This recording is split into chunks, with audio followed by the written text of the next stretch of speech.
Hey JeeMoney junkies, welcome back. I'm here to help you invest in your future.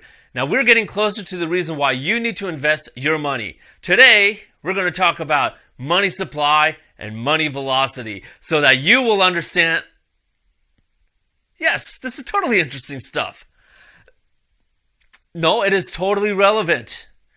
Come on, we're going to have fun. This is awesome. Just roll the title already.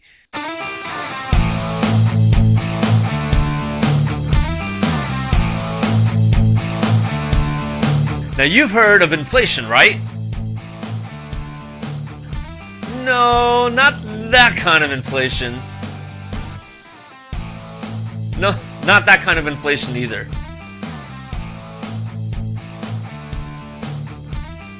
Okay, sit tight. We'll work our way to the real definition of inflation. Well, you know, when you have more of something, the less valuable it becomes. Like, think about dirt.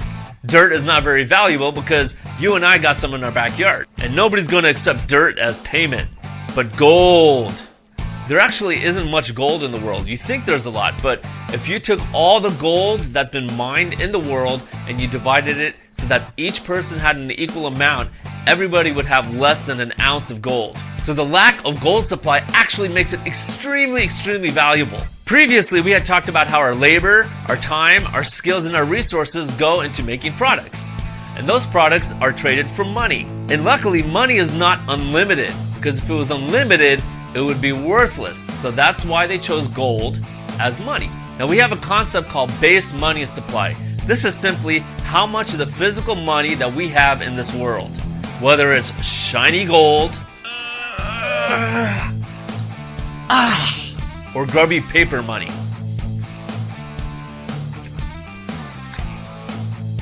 Oh look, rupees! Alright, now let's talk about money velocity.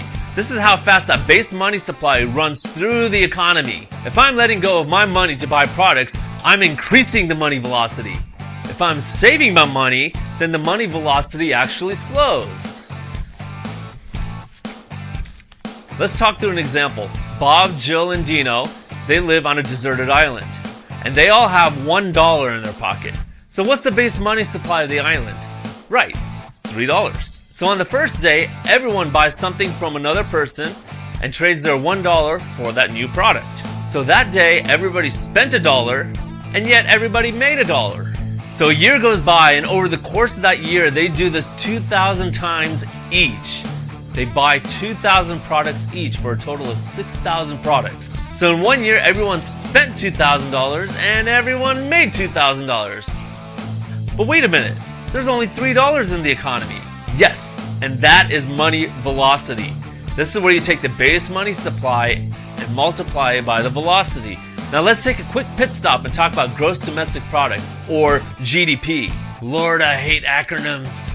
GDP, in a very simple sense, is what is produced and spent in the economy. So in this case, the GDP is $6,000, the exact amount that was produced by these three freewheeling islanders. Next, let's go to year number 2.